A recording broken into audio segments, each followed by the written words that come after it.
Infecciones dérmicas probablemente es en lo que más nos vamos a explayar hasta antes del break. Y es lo que potencialmente se ha preguntado más y es lo que también se suele ver en práctica clínica y de pronto estaría bien que lo manejen a rasgos generales como para que puedan derivar también, ¿no? O orientar al paciente para que no cometa errores y se automedique. Bueno, empezamos con las micóticas. Los dermatofitos son estos hongos que normalmente se adquieren por contagio. A diferencia de las levaduras que vamos a ver aquí, que son propias de nosotros, los dermatofitos son hongos que sí o sí hemos adquirido por contagio y eso hay que explicarle al paciente. Los dermatofitos dan un grupo de patologías que se conoce comúnmente como tiñas. Cuando tú hablas de tiña es porque sabes que es un dermatofito el culpable del cuadro del paciente, para empezar. Y hablemos de dos grupos de dermatofitos importantes. Los dermatofitos u hongos zoofílicos, que son aquellos que están acostumbrados, por así decirlo, a parasitar o a, mejor dicho, a afectar al animal, de tal manera que cuando nos contagiamos nosotros, seres humanos, de un animal, la afectación es muy inflamatoria, es muy molestosa. Por el contrario, cuando el hongo que nos ataca o nos contagiamos es un hongo antropofílico, es decir, otra persona nos lo contagió, generalmente el cuadro suele ser un cuadro leve, menos aparatoso, por así decirlo. Y el representante de los hongos zoofílicos es el Microsporum canis. Aquí en su nombre ya van a poder sacar que obviamente proviene de un animal. Y el Microsporum canis, ¿en dónde lo vemos? ¿Se acuerdan en qué tiña? Capitis. ¿No? Sobre todo en la capitis. Es uno de los dos principales culpables de la tiña capitis de los niños. Y los hongos antropofílicos, el T. rubrum es algo que sí deberían recordar, porque lo ven en la tiña de la uña, en la tiña cruris y en la tiña pedis. Que un poco por contigüidad también sacan ustedes que se contagia el paciente, ¿no? El paciente tiene esto en la uña, se contagia hacia el piecito y se contagia hacia la ingle. Entonces ahí es fácil recordar que es el terrurum el principal culpable. Y hay otro trichofitum que también hay que recordar, que es el Teton surans. ¿Por qué? Este que ataca o qué tiña da. Sobre todo,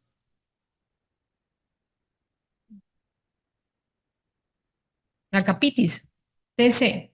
Ahí dice tiña capitis. La tiña capitis es una tiña producida por principalmente dos hongos, el Microsporum canis y el Trichofitum tonsurans. Antes se decía que era el canis el principal agente y aunque no hay estudios peruanos, lo cierto es que lo que más se está aislando a día de hoy como agente de tiña capitis es el T. tonsurans. Entonces, si preguntaran esto en el examen, que yo espero que no lo hagan, pues esta sería la respuesta. ¿Por qué? Porque preguntaron hace muchos años y pues hace muchos años era el canis el más frecuente, pero ahora ya no lo es. Bueno, en cuanto a clínica y tratamiento, la clínica de tiña capitis, recuerden que es un niño, ¿ya? Y ya con eso ya se da una idea del paciente. En la clínica siempre les van a hablar de un problema capilar más signos de inflamación. Le pueden decir a ustedes que hay placas o parches alopésicos, em, zonas de pelo con puntos negros, pelos rotos.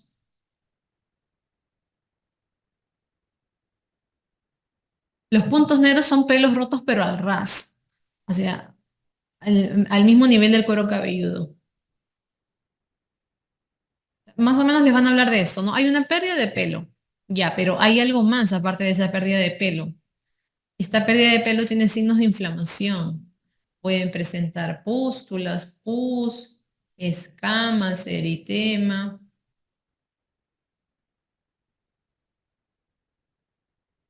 Entonces, no es solamente una pérdida de pelo, hay lesiones que te van a hablar de un componente inflamatorio y es que eso es lo que pasa en una tiña capitis. Y también te pueden hablar de adenopatías. Es frecuente cuando te has demorado en el diagnóstico que los niños llegan a adenopatías por la tiña capitis. El tratamiento de la tiña capitis es tópico o sistémico.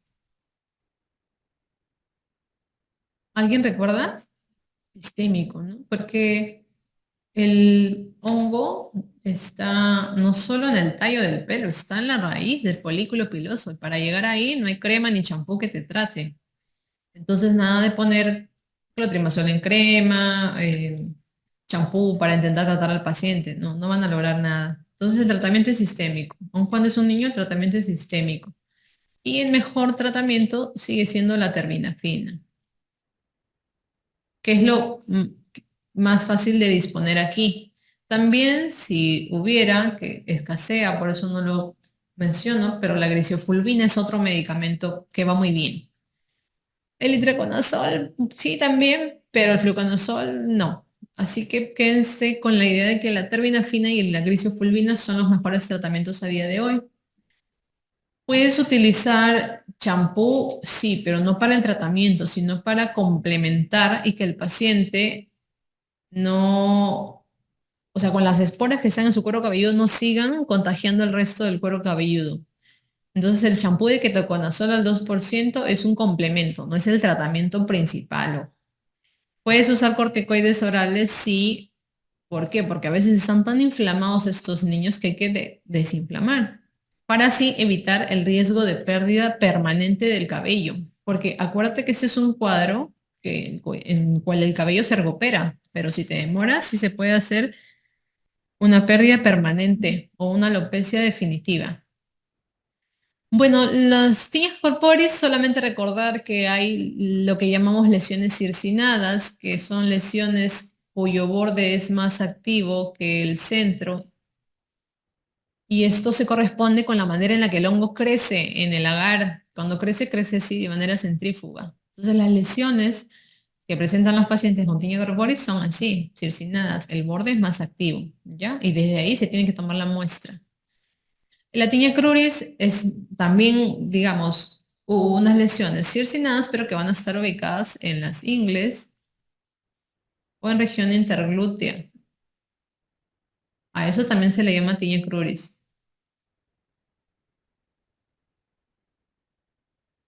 Y la tiña pedis o la tiña que afecta a los pies, específicamente las plantas o entre dedos. Cuando afecta entre dedos, acuérdense que afecta sobre todo el tercer y cuarto espacio interdigital. Y esa es la famosa pie de atleta.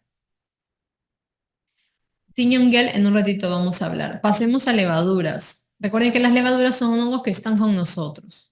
Son hongos dimorfos, que en su fase de levadura son propios de nuestra flora comensal, pero que por algún factor de riesgo proliferan y se convierten o se modifican a su fase micelial patogénica. ¿Qué factores de riesgo? El más común es el sudor excesivo o la secreción exagerada de sebo. Esto es importante sobre todo en los hombres. Entonces esto se convierte como en un sustrato para que estos hongos viren, cambien de fase y se vuelvan patógenos. La inmunosupresión también es un factor de riesgo y esto es importante sobre todo en las cándidas, por ejemplo. Entonces, ¿cuáles son estos dos representantes? Hablemos de las entidades. La pityriasis versicolor, que es causada por el hongo saprófito llamado Malassezia furfur. Esto vino creo que hace un par de años. Es un cuadro caracterizado por la presencia de máculas. Pueden ser pápulas ya, pero es lo más raro. Lo más común es que sean máculas. Y el problema es que cuando se preguntó en el examen hablaban de pápulas y eso como que hizo dudar a muchas personas y con justa razón. Son máculas de variado color, por eso se le llama versicolor.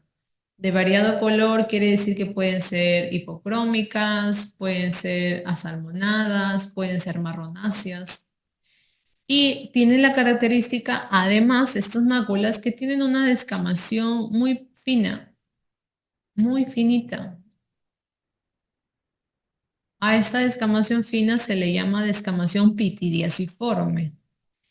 Y la ubicación es lo que también le da mayor fuerza a dar con el diagnóstico de este cuadro. La ubicación clásica es pecho-espalda. Eso se ha preguntado como 3, 4 veces. Pecho-espalda, lo pongo así, o tórax-espalda, como gustes. El problema fue que en ese examen, que creo que encima fue el de NAM, pero lo comento, era que hablaban de que el paciente tenía esta pityriasis versicolor en brazos, lo cual también es posible, pero es más raro. Entonces sí, potencialmente también puede llegar a brazos, incluso cara en los más pequeñitos, pero pues lo cierto es que lo clásico es que ocupe pecho y espalda. Y la candidiasis producida por Candida spp, recuerden que puede producir el mugue oral, sobre todo en inmunosuprimidos. Puede producir lo que hablamos al inicio, entértrigo candidiásico.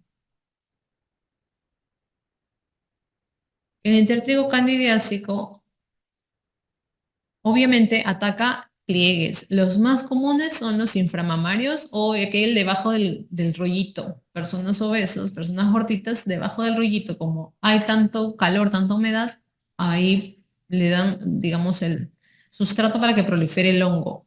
Y la lesión, lo que va a dar el diagnóstico, recuerden, es lo que llamamos lesiones satélite. Cuando ustedes ven cándida, no van a ver un borde más activo como en una tiña. Eso es distinto, realmente es distinto. Lo que les va a dar el diagnóstico son esas famosas lesiones satélite,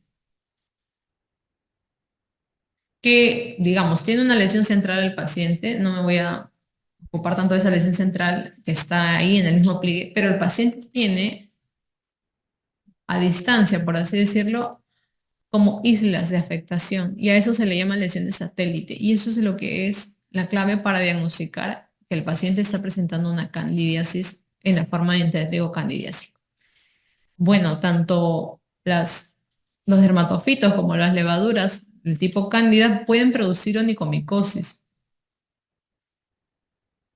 Las onicomicosis son más frecuentemente causadas por dermatofitos. El 90% de la onicomicosis son a causa de los dermatofitos. ¿Y dónde son más frecuentes? En los pies, porque pues es una zona muy cálida, con zapatos cerrados constantemente, con mucho sudor. Y también tiene el problema de que como las uñas crecen más lento en los pies que en las manos, son más susceptibles o tienen más chance de sucumbir, por así decirlo, al contagio y producir la infección. Y esto hace de que, por ejemplo, sean los adultos los más frecuentemente afectados por onicomicosis y no tanto los niños. Es muy raro que los niños tengan onicomicosis justamente porque los niños son pacientes cuyas uñas cambian muy rápido. Entonces, como que tienen menos chance. Si les hablan de onicomicosis, les van a hablar de un paciente adulto, adulto joven, adulto mayor.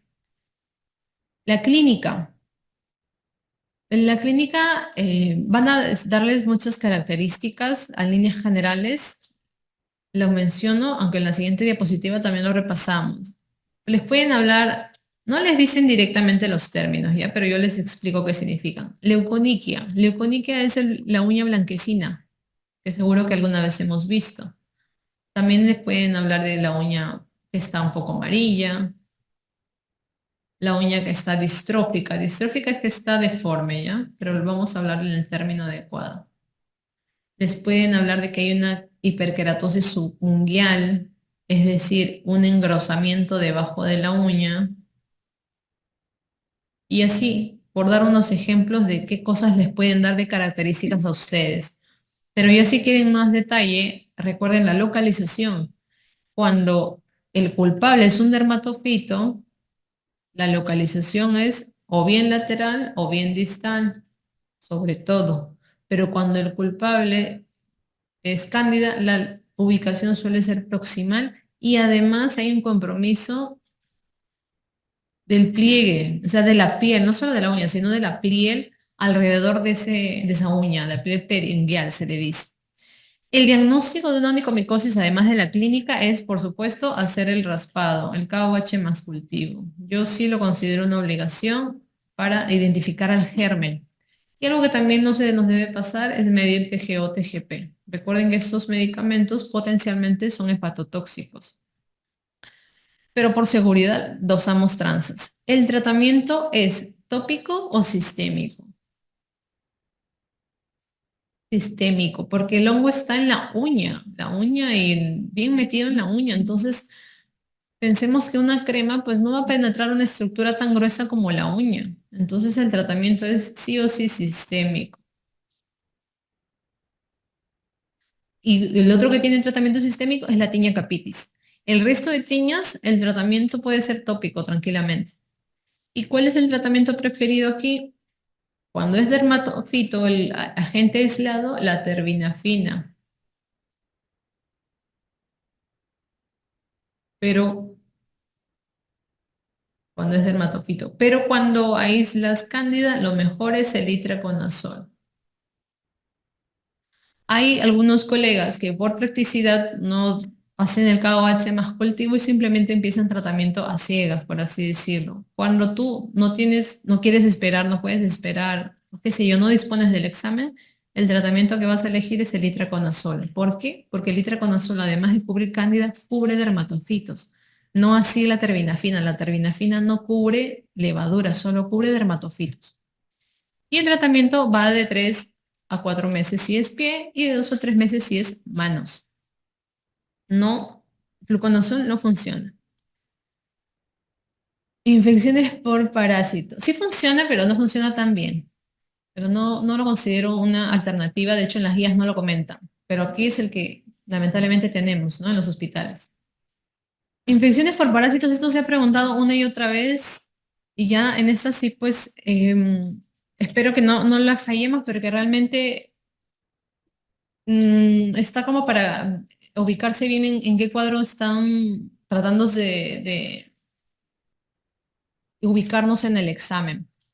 Miren, la escabiosis es algo que todavía se ve, no con tanta frecuencia, pero es algo que hay que aprender a diagnosticar para aprender a derivar también. El culpable de la escabiosis o de la famosa sarna, como le suelen llamar, es el Sarcoptes scabiei varidadominis. Recuerden que esto significa de que solo ataca al ser humano. Entonces esto de que todavía le sigamos diciendo a los pacientes, saca al perrito, baña al perrito, al gato, qué sé yo, está incorrecto, ¿ya? Solamente el culpable es otra persona que contagió a esa persona. Que hay sarna de perro, sí, pero la sarna del perro pues la ataca a otro perro, no al ser humano. La clínica es, al igual que en el acné, es un cuadro muy polimorfo, miren, muy variado. Pueden tener varias cositas y trata de identificarlas cuando te plasmen una pregunta respecto a este cuadro en el examen para que más o menos te orientes. Mira todo lo que puede tener, por dar unos ejemplos. En cuanto a signos, las pápulas. Las pápulas probablemente son lo primero que hay y tal vez como es muy incipiente, a veces es más difícil diagnosticar, pero estas pápulas son los primeros signos que se ven y son chiquititas, son de 1 a 2 milímetros. Clásicamente, revisen en región interdigital. O sea, el paciente que te viene a la consulta, tú le miras la mano y entre dedos ves los puntitos, ya. Tú ya sabes que probablemente sea escabiosis lo que está presentando. Obviamente lo vas a examinar y vas a encontrar más cosas, pero ese es muy clásico este cuadro. El surco es patognomónico, pero es súper difícil verlo. El surco alcalino se da porque la hembra excava un túnel en las noches, sobre todo, cuando se moviliza para depositar sus huevos. Y de literal se ve un surco, pero es pequeñito y hay que tener suerte de verlo. Y si lo ves, ya estás seguro de que este cuadro es lo que tiene el paciente. Los nódulos son lesiones que pican mucho. O sea, más que el mismo cuadro en sí, estas lesiones particularmente pican un montón. Y las examinas en genitales, en donde en escroto. Pregúntale, el paciente que es hombre, pregúntale si no quieres examinarlo. ¿Tienes lesiones en tus genitales, en tu escroto? Sí, ya. No hay otro cuadro que te dé una afectación de este tipo. Las vesículas son lesiones que vas a ver en el grupo de lactantes sobre todo. Es difícil que un adulto o un adolescente tenga vesículas. Y esto se ha preguntado una y otra vez en el examen. Los lactantes, es decir, los más pequeños, hacen, además de cualquiera de esas lesiones, estas, las vesículas. ¿Y dónde las vas a ubicar? ¿Te acuerdan? ¿En qué zonas veías las vesículas? ¿En qué zona del cuerpo? ¿No? Palmas, plantas, preferentemente.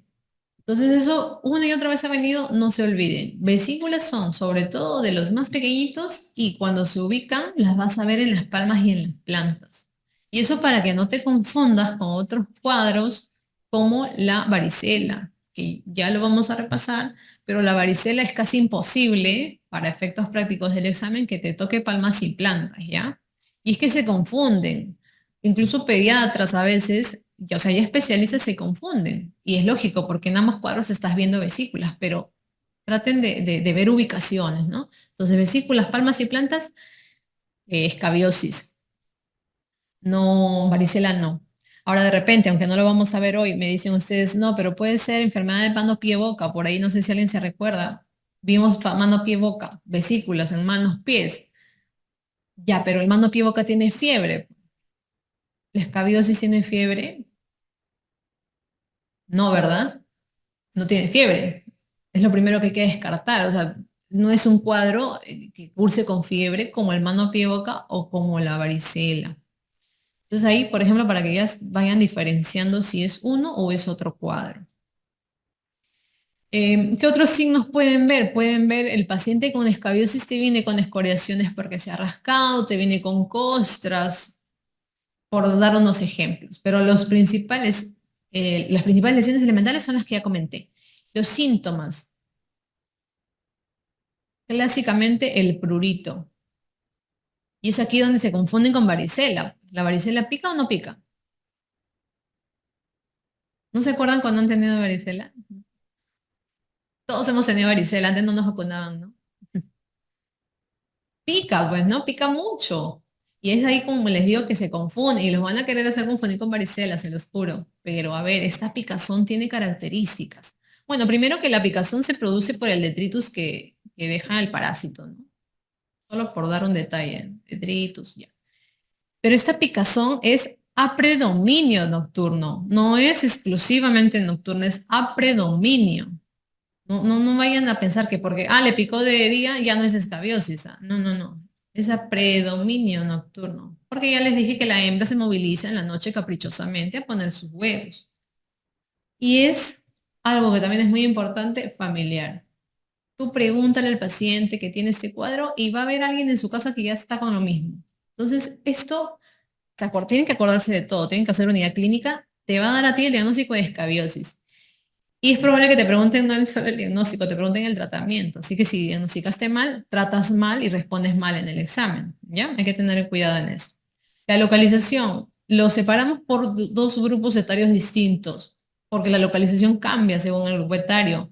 Y en los lactantes afecta sobre todo, no estoy diciendo exclusivamente, sobre todo cabeza, cuello. ¿Y qué más? Palmas, plantas. Ya ténganlo, pero repítanlo ya para que se acuerden. No significa que no le afecte el cuerpo, ¿eh? Sí, les afecta el cuerpo también, pero digamos que la ubicación, cabeza, cuello, palmas, plantas, es más vista en los lactantes, en los niños, adolescentes, adultos, no. Tú no vas a ver ese compromiso tan extendido. Más bien en ellos es donde solamente se centra pues en el cuerpo, en los genitales, en las axilas, en las ingles, debajo de las mamas, en fin. El tratamiento de la escabiosis, ¿a quién tratamos?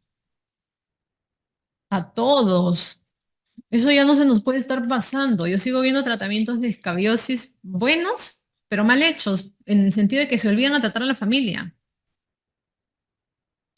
¿Y por qué tratamos a los familiares, o mejor dicho, los contactos más cercanos? Porque potencialmente están contagiados y están en periodo de incubación y puede que no tengan síntomas, pero ya están incubando al parásito. Y el periodo de incubación dura un mes. Imagínate, te curaste ahorita y tu familiar en un mes hace el cuadro. Otra vez se contagias. Entonces hay que tener mucho cuidado.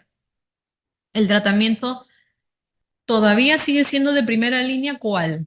La permetrina 5% en crema es el mejor vehículo. Y recuerda que esta idealmente debe ser dada a mayores de 2 meses. Se da en el día 0 y en el día 7, del cuello hacia abajo. Debajo de las uñas no olvidar también poner la crema. Entonces, se da en este esquema preferentemente porque pues en el día 0, con esa primera aplicación, no matas a los huevos, matas solo a los parásitos adultos. Entonces, en la siguiente aplicación, que es a la semana, ya matas a esos huevos que se convirtieron en adultos. La ivermectina Yo diría que también debería ser, también ya se está considerando, mejor dicho, un tratamiento de primera línea, por su practicidad sobre todo, y porque se ve tan buen efecto como la permetrina sin tener que estar embadurnando tu cuerpo con una crema. Entonces la ivermectina, por lo menos ahora, sobre todo lo utilizan para tratar a los familiares, ¿no? Porque el familiar de pronto dirá, pero no tengo nada en el cuerpo, es más fácil tomar unas gotas. Entonces la ivermectina se usa en mayores de 15 kilos y también en el día 0 y en el día 7 y se toma como aprendimos a tomarla. Una gota por kilo hoy y una gota por kilo en una semana. Algunos abogan por el uso de ambos en conjunto. Yo diría que mejor usar uno u otro, que es para el examen. O bien permetrina o bien ivermectina. No les van a venir ambas alternativas a la hora del examen, eso ténganlo por seguro. Otros tratamientos que ya no tiene tanto sentido usarlos, el azufre precipitado, que es un preparado que huele mal y pigmenta la ropa, se usa en gestantes. Lo cierto es que en gestantes también se puede usar la permetrina, así que es lo que usamos. Y el benzoato de bencilo, que también huele mal, irrita mucho y usarlo es muy difícil, porque hay que usarlo 3 noches seguidas en todo el cuerpo, entonces no, realmente no es una opción a día de hoy procurar conseguir la permetrina o la ivermectina. Y la pediculosis, causada por el pedículos humanos variedad capitis, en este caso vamos a hablar de la pediculosis capitis. En cuanto a los signos, pues los signos en realidad es evidenciar al parásito, evidenciar las liendres o los piojos, que es lo más fácil de ver. Las ninfas a veces es un poquito más difícil. Las liendres son viables cuando están a hasta unos 6 milímetros de distancia del cuero cabelludo. Cuando tú ves una liendre o aquello que te parece liendre, que ya está a más de 6 milímetros del cuero cabelludo, es una liendre que ya eclosionó. Ojo.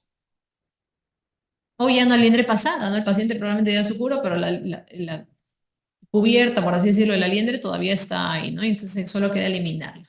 En cuanto a los síntomas, contrario a lo que piensan, no suele ser sintomático este cuadro. La mayoría de veces suele ser asintomático.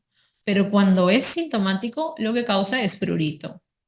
Y en casos extremos causa anemia porque el piojo se alimenta succionando la sangre.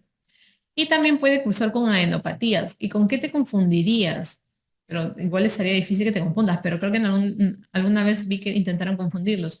¿Qué otro cuadro de adenopatía si está atacando el cuero cabelludo? La tinea capitis, ¿no? Entonces, aquí en la pediculosis no hay nada de pérdida de cabello ni nada por el estilo, ojo. No se vayan a confundir. En la tinea capitis sí, siempre te van a hablar de una pérdida de cabello asociada a un componente inflamatorio. En ambos casos es un niño el paciente por lo general y en ambos casos potencialmente vas a ver adenopatías, pero pues ya ustedes tienen otros parámetros para decidirse por uno o por otro cuadro, para que no se confundan. ¿Y dónde ubicas más a los liendres o a los piojos? En zonas de calor, de humedad, la nuca y la región retroauricular es donde más debes buscarlos. Y el tratamiento es solo al paciente. No es necesario tratar a toda la familia. Recuerda que los piojos no saltan, no vuelan. Es por contacto directo entre los niños que se contagian. Entonces no hay que espantarse, no hay que asustarse. Y aquí el tratamiento es la permetrina, sí, pero en dosis pediculicida, es decir, al 1%, la cual viene en forma de loción o champú, no en crema. En cabello no usamos crema, nunca. De igual manera, la aplicación es en el día 0 y en el día 7, pero aquí no es como la permetrina del cuerpo para la escabiosis en donde tú duermes con la permetrina en tu cuerpo, no. Esta permetrina tú la usas 10 minutitos en tu cuero cabelludo y luego la enjuagas. Y luego le pasas el patrullero al pacientito y ya. La ivermectina también es una opción si, de igual manera, en el día 0 y en el día 7, una gota por kilo. Y otros que ya prácticamente no se usan como el lindano. Yo te diría que te quedes con la permetrina, que es lo que se ha preguntado en el examen. Y creo que con esta diapositiva acabamos este primer, sí, casi, ya. Otras infecciones, las bacterianas, también se le denomina piodermitis a aquellas infecciones bacterianas causadas por estafaurios o estreptococo del grupo A. Una regla es recordar que el estafilococo áureo es el único que potencialmente te puede producir ampollas. No estoy diciendo ni vesículas ni pústula. porque eso también lo puede producir el estrepto. Pero el que te produce ampollas solamente es el estafilococo aureus por sus toxinas, la capacidad de estas toxinas de despegar la piel y de producir ampollas la tiene solo el estafilococo aureus. El impétigo es un cuadro contagioso, muy contagioso. Alguna vez cuando te viene en el examen te decían que hubo un brote en el nido. ¿Y por qué te hablan del nido? Porque de nuevo el paciente es aquí un niño, como en la tiña capitis, por ejemplo. Y de hecho, el impético es la infección bacteriana más frecuente en el grupo pediátrico. Infección bacteriana cutánea. El principal causante a día de hoy es el estafilococo, más que el estreptococo. Antes era al revés, ahora es así. Y la clínica, pues puede cursar con presencia de vesículas, pústulas, que cuando se secan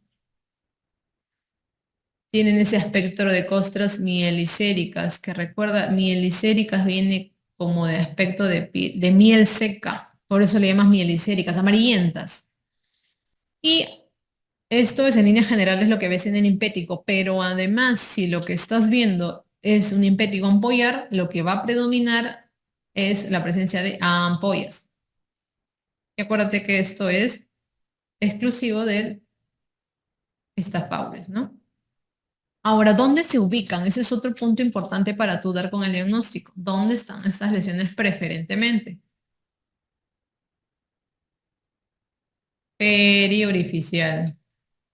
Cuando te viene en el examen, te viene alrededor de los ojos, alrededor de los labios, alrededor de la nariz. Es muy clásico.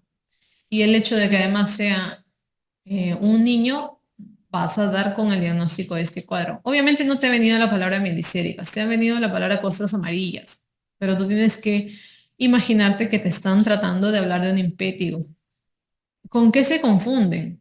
Con herpes simple, que lo vamos a ver aquí nomás al costadito.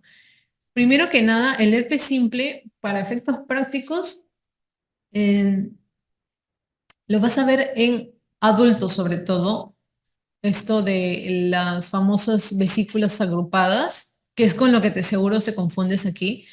Piensa que sobre todo lo vas a ver en adultos. Es muy raro que tú veas a un niño con estas lesiones que le llaman la gente picadura de araña, mordedura de araña. Es muy raro, ¿ya? Cuando tú ves a un niño con herpes simple, lo que ves es esto que llamamos gingivoestomatitis herpética, que es un cuadro totalmente distinto y aparatoso. Entonces, para empezar, el grupo etario. Entonces, con eso ya no te deberías confundir. Segundo, las lesiones las vesículas del herpes son, así como lo digo, son agrupadas. Están juntitas, juntitas. No están como dispersas. No vas a ver esas costras amarillas. Y la ubicación del herpes simple, por último, suele ser alrededor del labio, como mucho.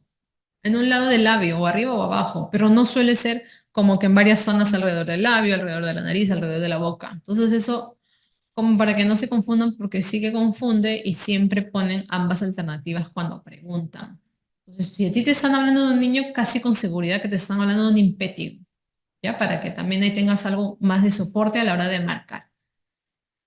Algo más con el impético, recordar que como tratamiento tienes la amopirocina, la cefalexina, la dicloxacilina, por ejemplo.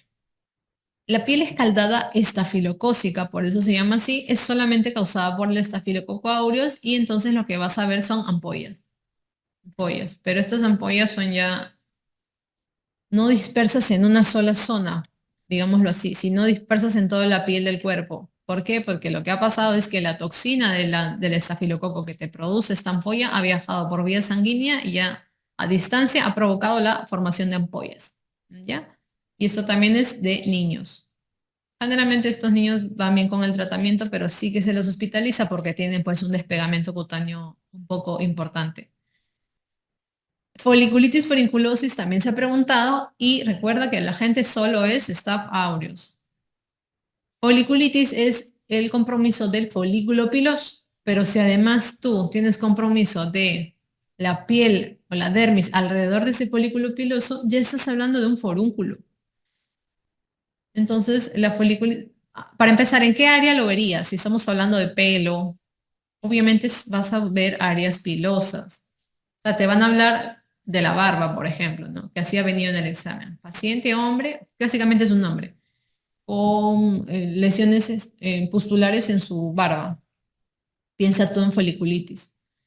Entonces, la ubicación es áreas pilosas. Y la clínica, la foliculitis es una pústula, pero esta pústula la vas a ver con un pequeño pelo central, porque la pústula nace del folículo piloso. Entonces, esto es como que la clínica.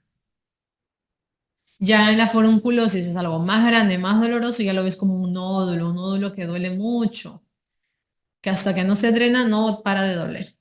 El tratamiento de la foliculitis y la forunculosis también se ha preguntado y la única alternativa en ese examen que había era la, ¿se acuerdan?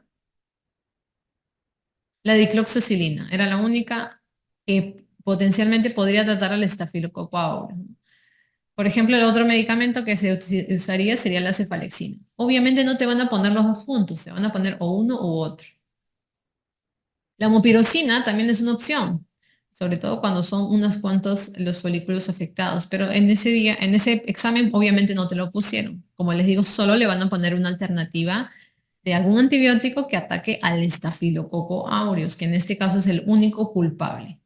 En el caso de celulitis y erisipela, aquí sí son los dos gérmenes, pero con más frecuencia el estreptococo del grupo A. Y lo que debes recordar básicamente es que en la celulitis primero que la ubicación en ambos cuadros es miembros inferiores sobre todo.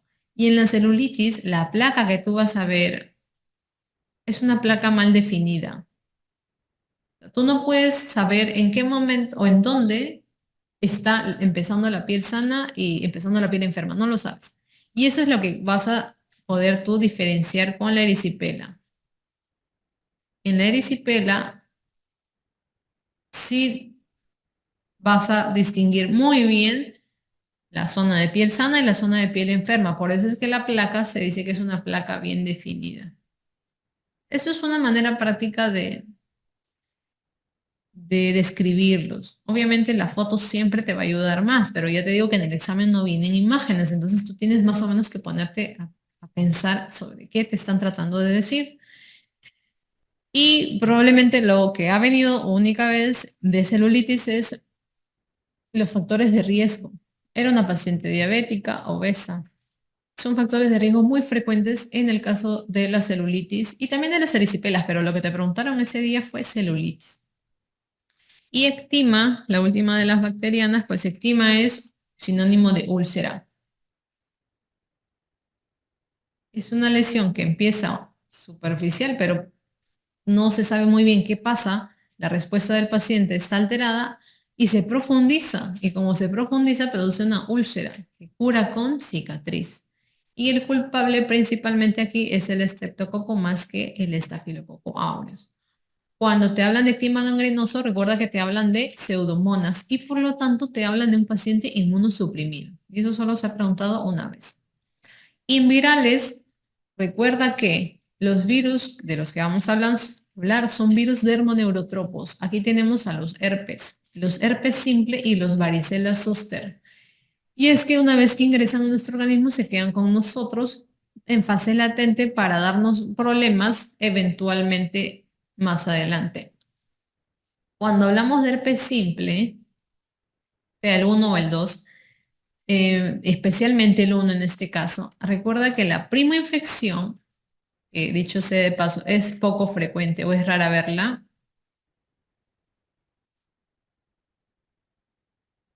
tiene como nombre gingivoestomatitis herpética. Cuando tú tienes esta primera infección por el herpes simple, esto es lo que potencialmente te da. Pero ya les digo que la prima infección suele ser asintomática la mayoría de veces. Entonces, cuando te da esta prima infección, esto cuando pasa suele pasar en los niños. Pero es un cuadro muy aparatoso. Es un cuadro con muchas úlceras, con muchas vesículas en cavidad bucal. Es tan doloroso que el paciente no puede tragar alimentos y babea, tiene cialorrea, no puede deglutir y además cursa con adenopatías y fiebre. Es un cuadro aparatoso. Felizmente no es frecuente verlo. Una vez que pasa esto, eventualmente el paciente hace recidivas por el herpes simple y eso es lo que conocemos y lo que más hemos visto seguro todos como herpes oral, que son esas vesículas agrupadas alrededor de los labios, pero son así, vesículas agrupadas.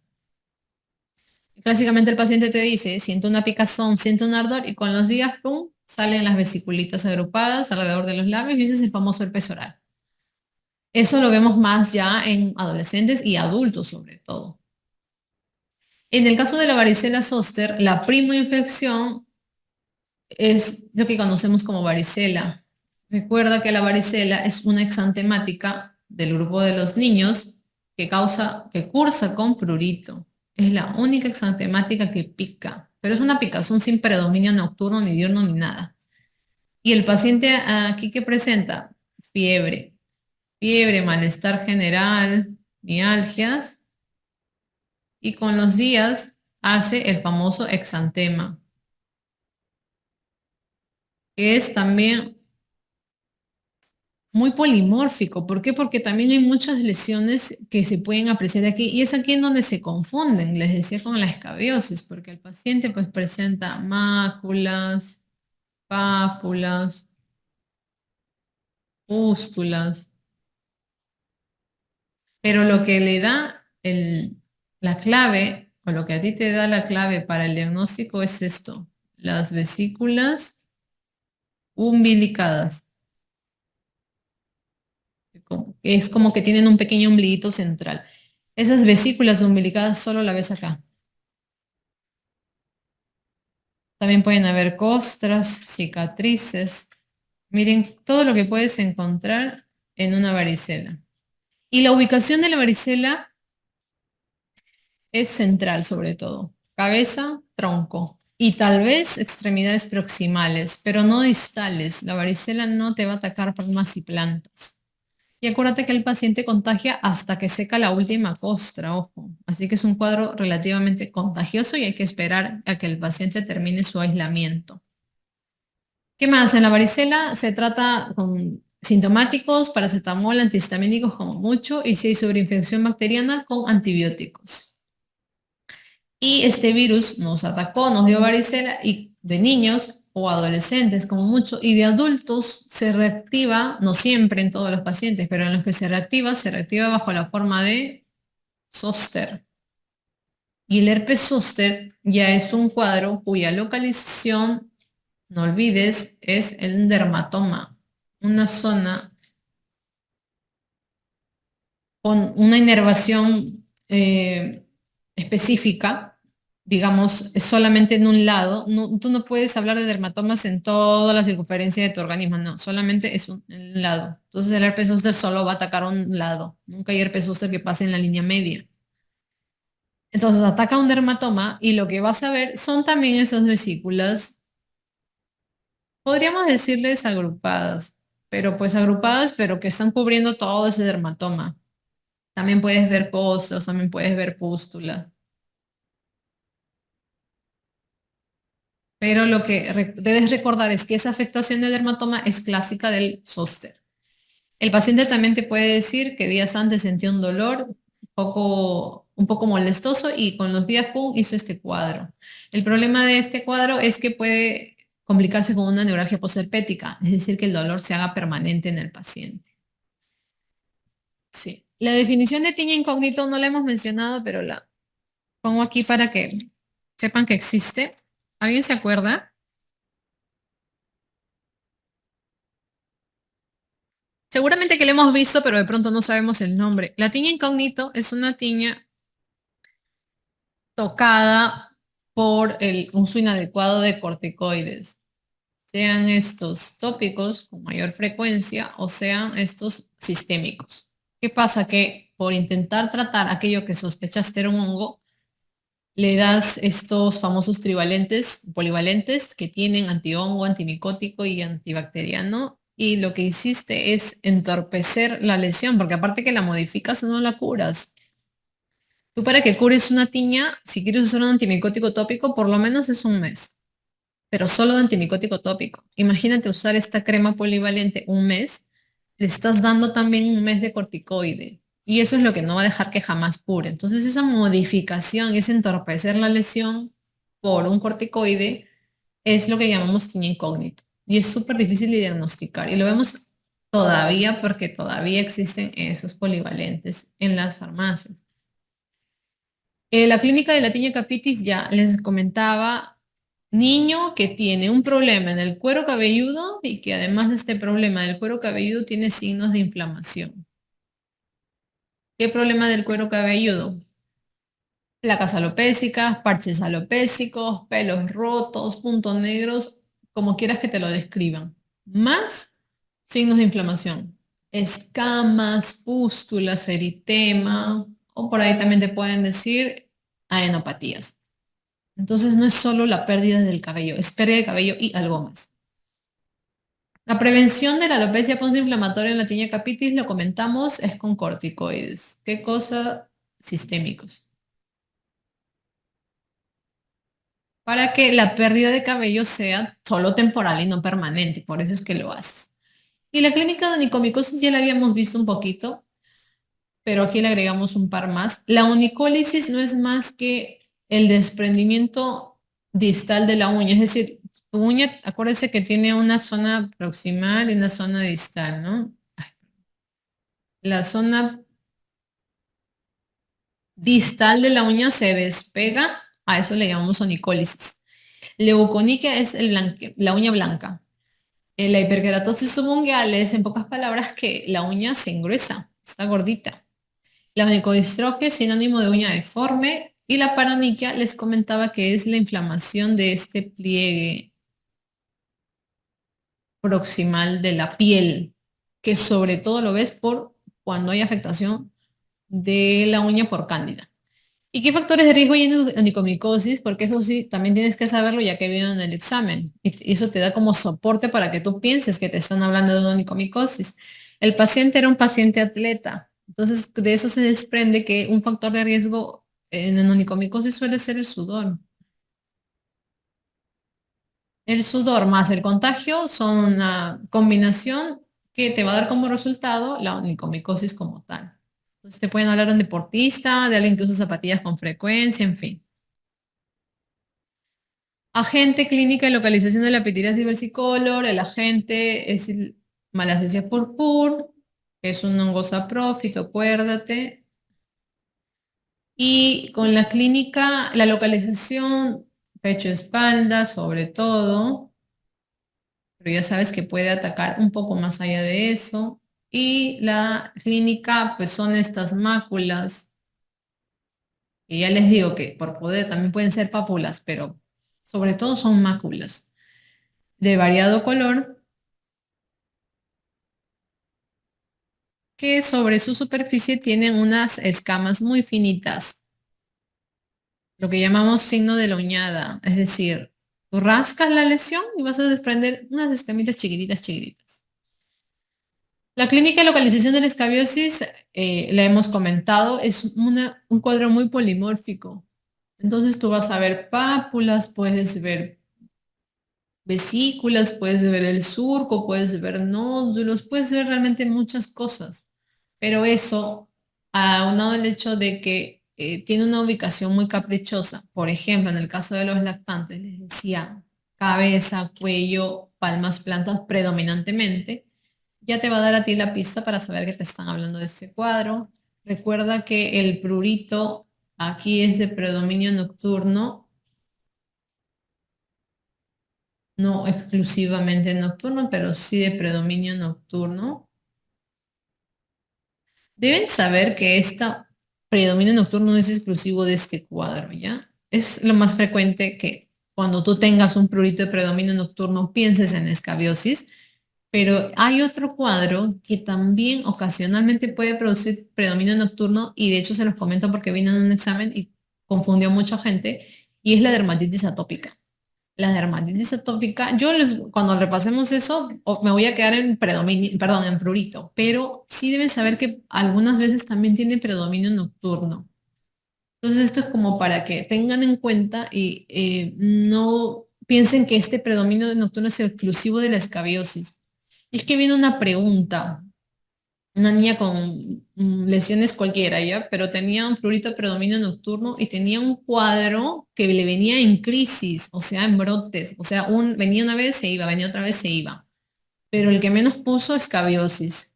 Pero ¿qué cosa a ti te va a dar, qué cosa te debió hacer dudar de que era escabiosis? Porque te decían, esto es un cuadro que la niña presenta y que le viene y que le va. O sea, esa prueba de presentación, no hay forma en que una escabiosis te venga y se vaya sola, te venga y se vaya sola. Esa presentación en brotes no existe en la escabiosis, ¿sí me dejo entender? En cambio, la dermatitis atópica, como la psoriasis, como la dermatitis seborreica, son cuadros que vienen y van, vienen y van. Entonces, ahí deberías haber dudado. No me están hablando de escabiosis definitivamente. Claro, pero como tú aprendiste que predomina nocturno era escabiosis, marcaste escabiosis, pero pues sí fue una pregunta malosa, realmente. Era de especialidad. De hecho, la comenté con algunos dermatólogos pediatras amigos y no, era malvada, pero bueno, como para que te des cuenta, no siempre hay algo que pesa más. Entonces, definitivamente la sarna no viene a brotes, no se basta que la curas, ¿ya? El tratamiento de la escabiosis ya lo repasamos, es la permetrina al 5% en crema, idealmente, y si no, pues la ivermectina sería como una segunda opción. Recuerda que la permetrina, sobre todo en mayores de 2 meses en adelante. Y la pediculosis, también la permetrina, pero en una dosis pediculicida, que es al 1%, sea en champú o sea en loción. No hay permetrina 1% en crema. Y la clínica de localización del impétigo, que también se preguntó, las famosas costras mielicéricas, ya te digo, no te lo van a dar así tan fácil, pero tú debes desprender de lo que te dicen que te están hablando de este cuadro. Costras mielicéricas, áreas periorificiales. Tampoco te lo decían así, te decían alrededor de los ojos, alrededor de la nariz, alrededor de la boca. Y el agente de la forunculosis, ¿cuál es? Esa piropoco. Eso también lo han preguntado. Y es una pregunta en donde es memoria, sí o sí saber. Tratamiento de la foliculitis. Hay varios, ¿no? Pero la opción que se dio en ese día en el examen, la dicloxa. La cefa también está buena. Factores de riesgo de celulitis, les decía, la diabetes siempre, la obesidad, la inmunosupresión. Clínica de la estomatitis herpética, solo se preguntó una vez. Recuerden que es un cuadro aparatoso. No sé si les mencioné que también era con fiebre, pero sí, agréguenle fiebre, si no lo mencioné hace un ratito, es con fiebre, las úlceras, las vesículas superdolorosas, el paciente no puede tragar, no puede deglutir, babea por eso, tiene malestar general y tiene adenopatías. Y es una forma en que se presenta el herpes simple por primera vez, pero es raro. Lo más frecuente es que cuando te infectas por primera vez por el herpes simple es que no tengas nada. El agente clínica de la varicela, el virus herpes varicela zoster, que dicho sea de paso están aumentando los casos. Hace poco salió una noticia, entonces hay que cumplir con el calendario de vacunación, porque actualmente ya se dispone de la vacuna, el calendario de la vacunación. ¿Y por qué es importante eso? Porque pues los más grandes se complican. Si no han tenido varicela en la niñez de adolescentes o de adultos, la varicela se puede complicar con compromiso pulmonar. La clínica les decía que es muy variada, es muy polimórfica. Las lesiones, de hecho, se le dice imagen en cielo estrellado al paciente que tiene varicela porque tiene muchas cosas. Tiene máculas, pápulas, vesículas umbilicadas, lo cual sí voy a escribir porque esa es la clave del diagnóstico. No hay otra entidad que tenga vesículas umbilicadas en dermatología. Tiene costras, tiene úlceras, tiene cicatrices. Y el agente de los condilomas. Ya, eso también memoria, BPH. Y la clínica del molusco contagioso, No se vayan a confundir con la varicela. Es pápulas umbilicadas. Son pápulas, no son vesículas. Listo. Los eczemas. Los eczemas, aquí ya no hay mapas conceptuales. De ahora en adelante ya no hay mapas conceptuales, solo cosas puntuales a repasar. Los eczemas son un grupo de enfermedades en dermatología que comparten el mismo síntoma, es el prurito, y los signos también muy similares, que son los eczemas. Lo que las diferencia estas enfermedades es lo que causa el eczema. Por ejemplo, en la dermatitis atópica los eczemas se causan porque los pacientes nacen con un déficit de proteínas o de sustancias de la piel que hacen que sea una piel seca y por lo tanto indefensa. O, por ejemplo, en las dermatitis de contacto, los pacientes hacen estos eczemas por los contactos con determinadas sustancias o determinados productos sobre la piel, ¿no? Como para que me entiendan ustedes por qué hay distintas enfermedades que tienen el nombre eczema dentro de su denominación. Hablemos de dermatitis atópica, que es lo que se ha preguntado más, tal vez no tanto en residentado, pero sí en otros exámenes. La dermatitis atópica es un cuadro, les mencioné, el paciente nace con una alteración en la piel que hace que esta piel sea indefensa, pierda mucha agua, esté seca y sea más susceptible al ingreso de agentes patógenos. Y esto es lo que da la presencia de los eczemas. Los eczemas como tal tienen como, ¿qué les digo? Como distintas presentaciones según sea el tiempo en el que se presentan, por así decirlo. Pueden ser eczemas agudos, eczemas subagudos y eczemas crónicos. Más que aprender a describir el eczema, que es de lo más difícil que les va a pasar a ustedes porque eso es más visual, traten de ubicarse en dónde se están presentando estos eczemas y en qué pacientes se están presentando para que puedan dar con la respuesta en el examen.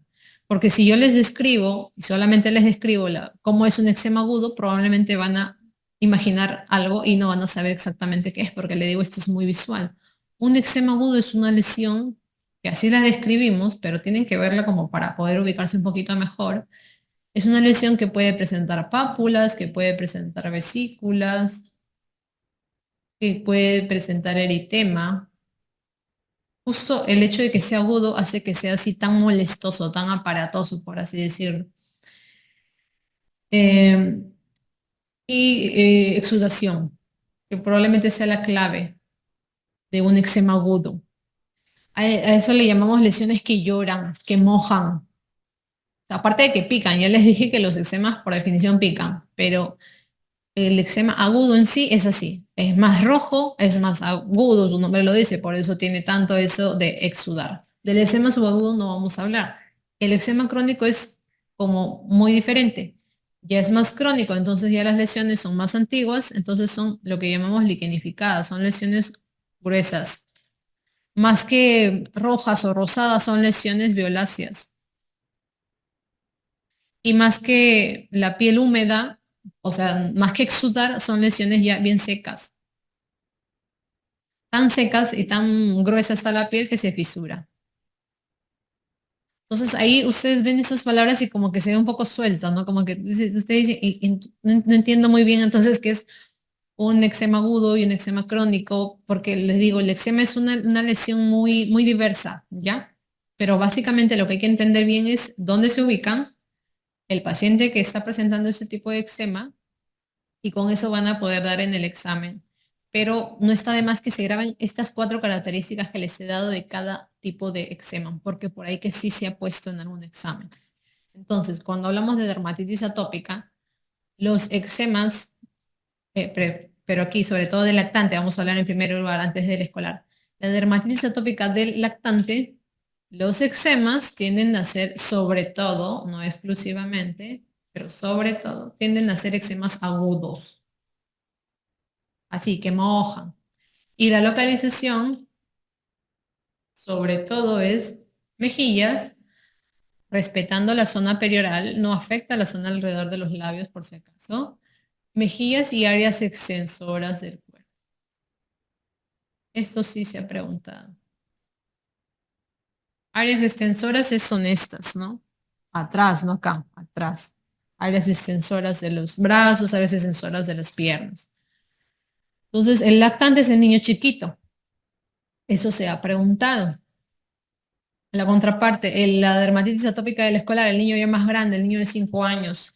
La clínica, los eczemas, sí, pero suelen, no exclusivamente, suelen ser los eczemas crónicos. O sea, suelen ser pacientes con estas lesiones ya más gruesas, más secas, más moradas, más fisuradas. Y la localización aquí es áreas flexoras, y eso sí es un clásico, porque ¿qué áreas flexoras son las clásicas? Esto, flexura anterior del codo y fosa poplitea.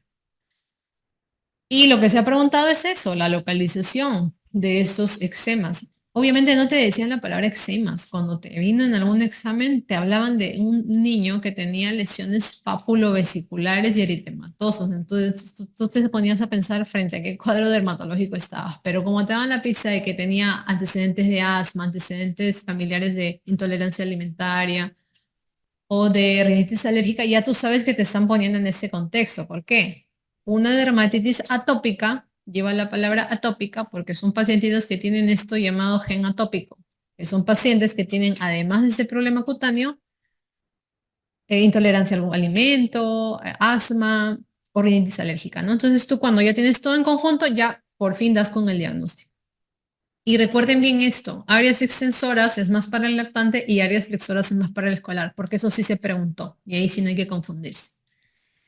¿Qué otros signos o pistas te dan en el examen para tú reforzar que estás frente a una dermatitis atópica? Y eso sí te lo dan también, así que de alguna manera vas a poder responderla, lo que te pregunta.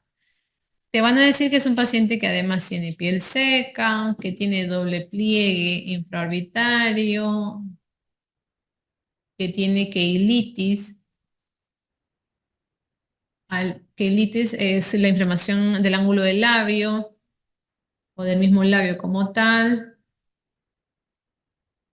o que tienen también pitiriasis alba. La pitiriasis alba es una característica de estos niños. Pitiriasis alba son esas manchitas blancas que te salen en las mejillas, que todo el mundo piensa que son guito. Seguro que se han visto. No son blancas, ¿ya? La forma correcta de llamarlas es hipopigmentadas, pero sí me entienden a qué me refiero, ¿verdad? Esas como manchitas que te salen acá, eso es pitiriasis alba. Entonces, en las preguntas que venían en los exámenes se hablaban también de esas características y eso te reforzaba la idea de que efectivamente te estaban hablando de una dermatitis atópica y no de otro cuadro, ¿ya? Porque sí que es difícil entender cómo son los eczemas sin poder verlos. Y bueno, el tratamiento de la dermatitis atópica, la base de tratamiento, como el problema es que esos niños tienen una piel seca, es la hidratación. Esa es la base del tratamiento. Ya para cuando hay brotes, o sea, cuando ya salen los eczemas, los corticoides son la ayuda. Corticoides tópicos más que los corticoides sistémicos, ¿ya? También antihistamínicos, un poco para... Los antihistamínicos no son tanto para calmar el prurito, contrario a lo que piensan. Es más para sedar un poquito al paciente y que duerma tranquilo, porque el prurito no es mediado por histamina en estos pacientes. El prurito se media por otras vías, entonces en teoría el antihistamínico no le va a quitar el prurito, pero sí que lo va a tranquilizar un poquito al pequeño. Y también puedes utilizar cuando hay sobreinfección bacteriana porque les pica tanto que se rascan, puedes utilizar antibióticos, lógicamente. El eczema nomular es lo más fácil o la mayoría lo considera como un subtipo de dermatitis atópica, en donde los eczemas tienen la particularidad de que tienen una forma en monedas. Es lo que hay que recordar. Son redondos, son eczemas redonditos, redonditos, redonditos que se van a ubicar en las extremidades. Algunos lo consideran una entidad distinta, o sea, solita, por así decirlo, pero la mayoría lo considera dentro de un subtipo de dermatitis atópica. Y la clínica del líquen simple crónico, esto ya es más complejo, pero esto sobre todo se ve en las mujeres, son pacientes que se han rascado constantemente una zona de la piel que se ha engrosado, se ha liquenificado. Eso es algo que vimos al comienzo. ¿Y dónde suele suceder esto? En dorso de pie. Empezó como una pequeña molestia, pero ya la paciente muchas veces esto tiene que ver con la ansiedad también. Se rasca tanto la lesión que engruesa la piel y ya se pone gruesa y toda fisurada.